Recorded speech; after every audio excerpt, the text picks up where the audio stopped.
بسم اللہ الرحمن الرحیم۔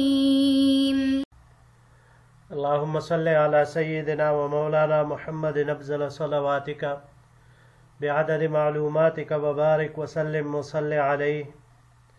بسم اللہ الرحمن الرحیم۔ عزیز طلباء کرام، امید ہے کہ انشاءاللہ العزیز آپ سب خیر و عافیت کے ساتھ ہوں گے۔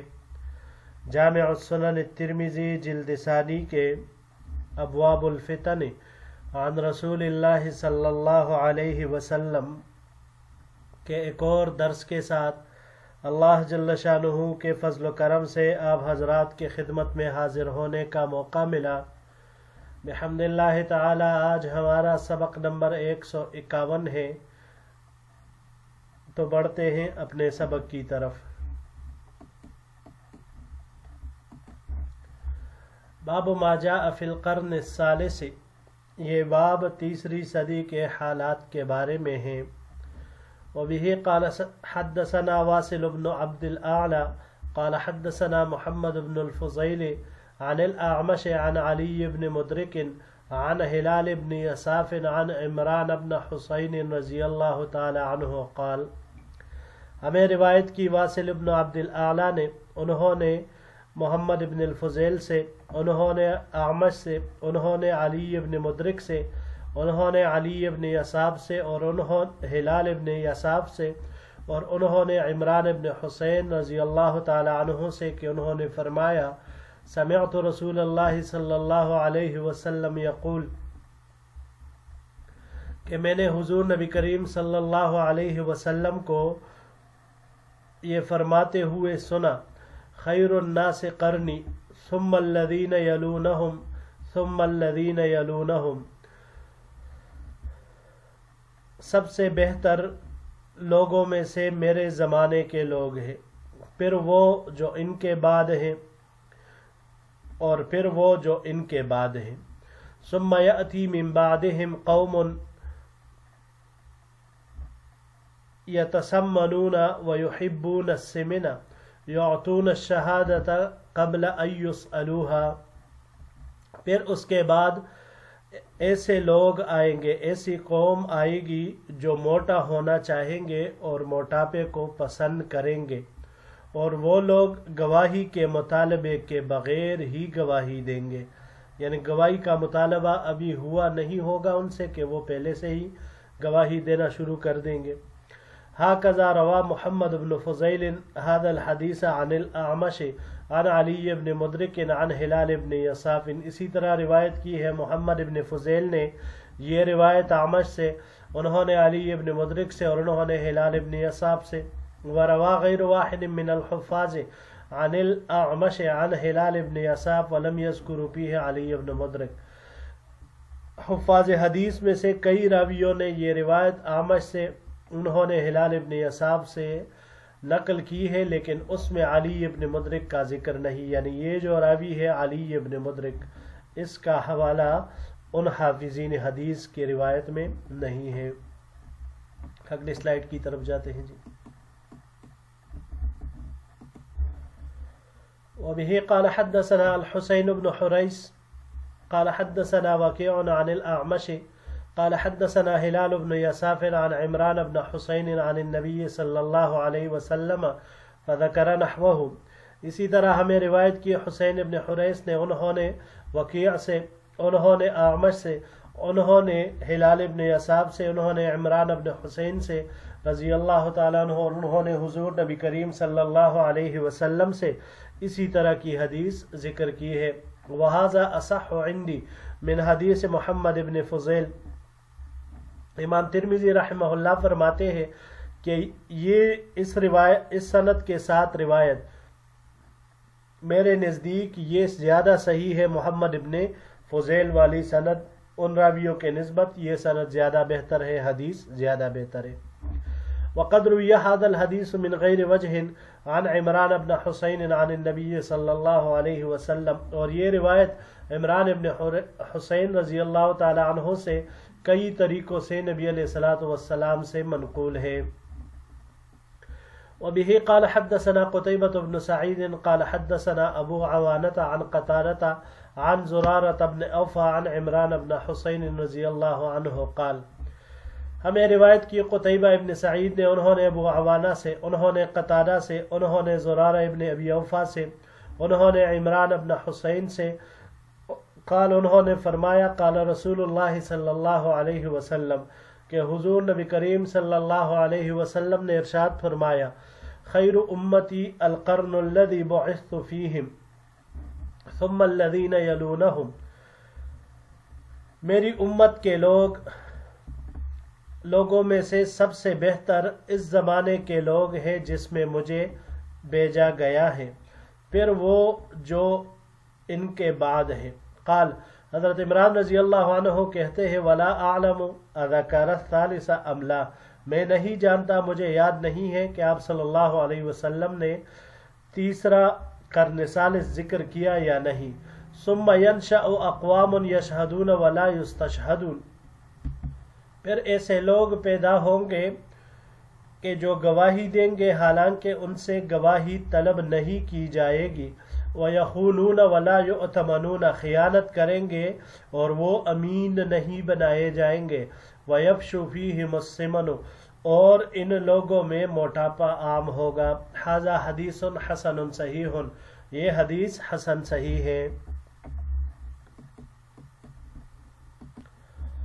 جی عزیز طلباء کرام، اس باب میں حضور نبی کریم صلی اللہ علیہ وسلم نے امت کے بہترین زمانوں اور بہترین لوگوں کا ذکر فرمایا. پہلے تو ظاہر سی بات ہے، جس زمانے میں، جس دور میں آپ صلی اللہ علیہ وسلم بنفس نفیس موجود تھے، وہ سب سے بہتر زمانہ. اس کے ساتھ صحابہ کرام کا زمانہ، پھر تابعین اور پھر تبع تابعین کا زمانہ.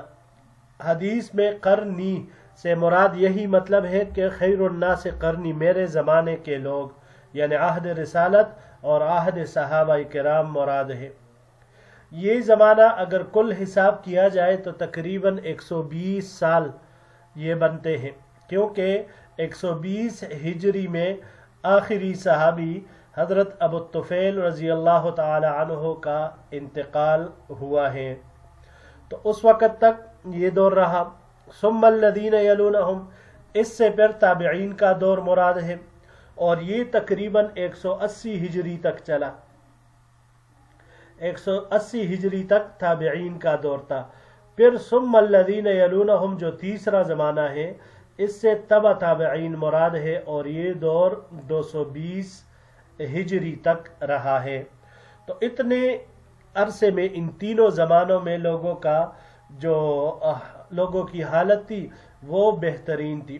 پہلے حضور نبی کریم صلی اللہ علیہ وسلم یعنی عہد رسالت، عہد صحابہ کرام، پھر اس کے بعد تابعین کا دور اور پھر تبع تابعین کا دور. یہ تین دور سب سے بہترین اس امت کا رہا ہے.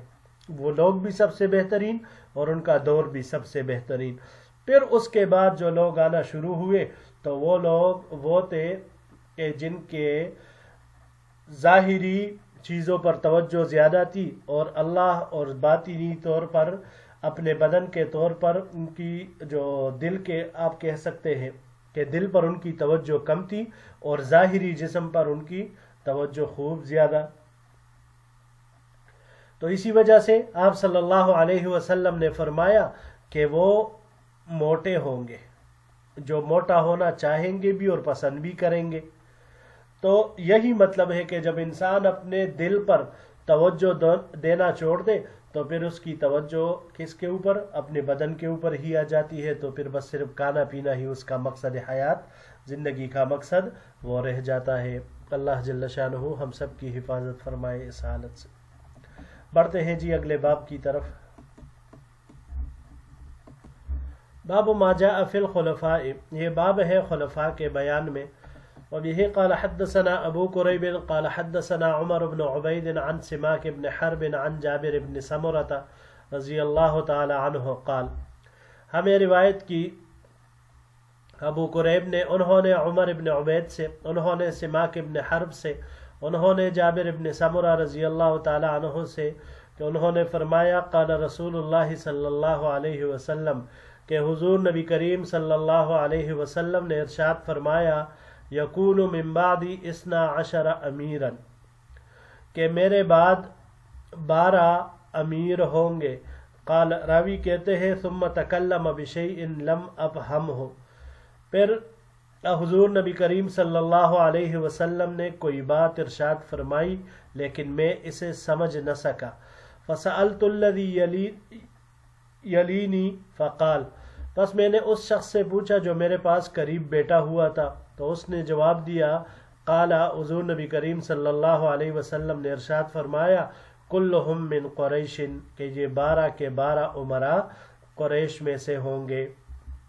ھذا حدیث حسن، یہ حدیث حسن ہے۔ وقد روی من غیر وجہ عن جابر بن سمرہ، اور کئی طریقوں سے یہ حضرت جابر بن سمرہ رضی اللہ تعالی عنہ سے منقول ہے۔ وبه قال حدثنا ابو قریب قال حدثنا عمر بن عبید عن ابیہ عن ابی بکر بن ابی موسیٰ عن جابر بن سمرہ عن النبی صلی اللہ علیہ وسلم مثل هذا الحدیث۔ اسی طرح روایت کیا میں ابو قریب نے، انہوں نے عمر ابن عبید سے، انہوں نے اپنے والد سے، انہوں نے ابو بکر ابن ابو موسیٰ سے، انہوں نے جابر ابن سمرہ رضی اللہ تعالیٰ عنہ سے، اور انہوں نے حضور نبی کریم صلی اللہ علیہ وسلم سے اس حدیث جیسی روایت نقل کی ہے۔ ھذا حدیث غریب، یہ حدیث غریب ہے۔ یستغرب من حدیث ابی بکر بن موسیٰ عن جابر بن سمرہ وفی الباب عن ابن مسعود و عبداللہ ابن عمر، اس باب میں عبداللہ ابن مسعود اور عبداللہ ابن عمر رضی اللہ تعالی عنہما سے روایات مروی ہے۔ وبه قال حدثنا بندار قال حدثنا ابو داود قال حدثنا حمید بن مہران عن سعد بن اوس عن زیاد بن قصیب العدوی قال، ہمیں روایت کی بندار نے، انہوں نے ابو داود سے، انہوں نے حمید بن مہران سے، انہوں نے سعد بن اوس سے، انہوں نے زیاد بن قصیب سے العدوی سے، انہوں نے فرمایا، کنت مع ابی بکرۃ تحت منبر ابن عامر وہو یخطب علیہ ثیاب رقاق۔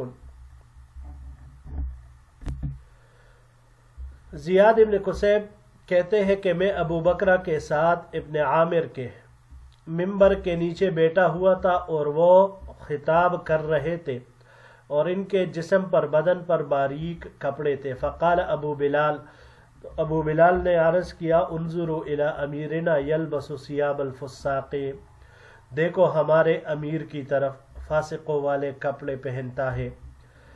فقال ابو بکر، تو ابو بکر نے ارشاد فرمایا، اسکت، خاموش ہو جاؤ۔ سمعت رسول اللہ صلی اللہ علیہ وسلم یقول، میں نے حضور نبی کریم صلی اللہ علیہ وسلم کو یہ فرماتے ہوئے سنا، من اہان سلطان اللہ فی الارض اہانہ اللہ، جو شخص اللہ کی طرف سے بنائے ہوئے حاکم سلطان کی زمین میں توہین کرے گا، اللہ تعالیٰ اسے ذلیل کرے گا۔ ھذا حدیث حسن غریب، یہ حدیث حسن غریب ہے۔ جی عزیز طلباء کرام، اس حدیث مبارک میں حضور نبی کریم صلی اللہ علیہ وسلم نے اپنے بعد 12 خلفاء کا ذکر کیا ہے، اور یہ بھی فرمایا کہ یہ 12 کے 12 خلفاء قریش میں سے ہوں گے، ائمہ یہ سارے قریش میں سے ہی ہوں گے۔ ان 12 امراء اور ائمہ، ان کی تعین میں محدثین حضرات کا اختلاف ہے، اور اسی وجہ سے بعض علماء نے اس حدیث کو مشکل احادیث میں شمار کیا ہے۔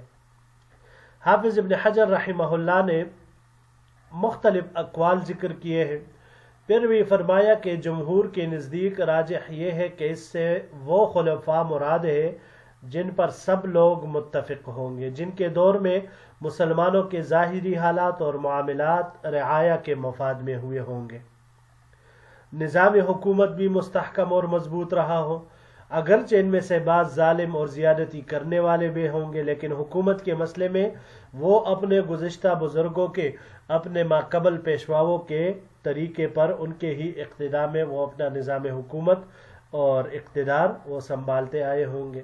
تو اس کے بارے میں جو انہوں نے نام ذکر کیے ہیں، تو ظاہر سی بات ہے، پہلے تو 4 خلفاء، حضرت ابوبکر صدیق رضی اللہ عنہ، حضرت عمر فاروق، حضرت عثمان غنی، حضرت علی المرتضی، حضرت معاویہ رضی اللہ تعالی عنہم اجمعین، پھر یزید ابن معاویہ، 7ویں نمبر پر عبداللہ ابن زبیر، رضی اللہ تعالی عنہ، اور پھر اس کے بعد عبد الملک، اس کے 4 بیٹے ولید، سلیمان، یزید، سلیمان اور یزید کے درمیان حضرت عمر ابن عبدالعزیز کا زمانہ بھی گزرا ہے، اور اسی طرح ہشام اور ولید ابن عبد الملک، ولید ابن یزید ابن عبد الملک، یہ جو یزید کا پھر بیٹا ہے۔ یہ آخری ولید ابن یزید ابن عبد الملک، اس نے 4 سال حکومت کی، اور 4 سال بعد اسے بھی قتل کر دیا گیا تھا ماقبل ہشام کی طرح۔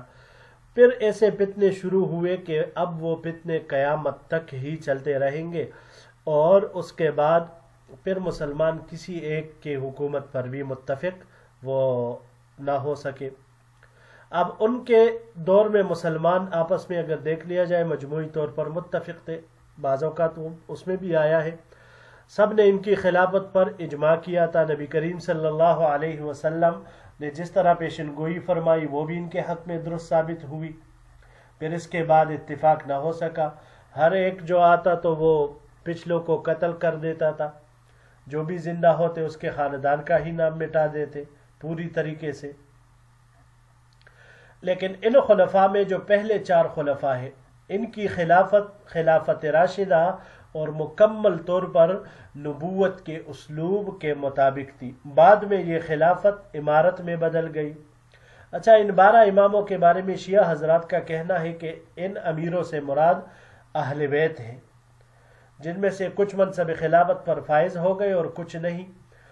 حضرت علی رضی اللہ تعالی عنہ، حضرت علی، حضرت حسن، حضرت حسین رضی اللہ تعالی عنہم اجمعین، پھر اس کے بعد زین العابدین، امام محمد باقر، جعفر صادق، موسیٰ کاظم، علی رضا، محمد تقی، علی تقی، حسین عسکری، اور آخری امام جو یہ حضرات کہتے ہیں تو پھر وہ امام مہدی ہے۔ تو یہ 12 ان کے نزدیک یہ امام مراد ہے۔ آخری روایت میں جو حضرت ابو بکر رضی اللہ تعالیٰ عنہ کے لباس کے بارے میں آیا، سیاب رقاق، کہ جو باریک لباس، تو یاد رکھیے گا باریک لباس ایسا کپڑا جس کا استعمال جو بدن جس میں دکھائی دیتا ہو مردوں کے لیے جائز نہیں۔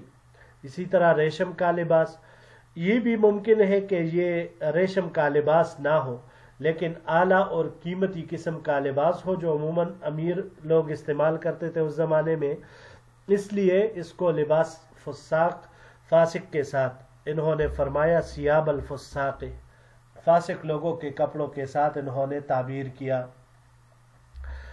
یہاں پر من اہان سلطان اللہ، سلطان اللہ، اس کی اضافت اللہ کی طرف، یہ نسبت اعزاز اور اکرام اور شرافت کے طور پر ہے، جیسے ہم پڑھتے ہیں بیت اللہ، ناقۃ اللہ، تو جس طرح وہاں پر یہ تعظیم اور اعزاز اور اکرام کے لیے ہوتا ہے تو اسی طرح یہاں پر بھی ہے۔ جی عزیز طلباء کرام، یہی تک ہمارا آج کا سبق تھا۔ انشاءاللہ العزیز زندگی رہی تو اگلے درس میں پھر آپ کی خدمت میں حاضر ہوں گے۔ السلام علیکم ورحمۃ اللہ وبرکاتہ۔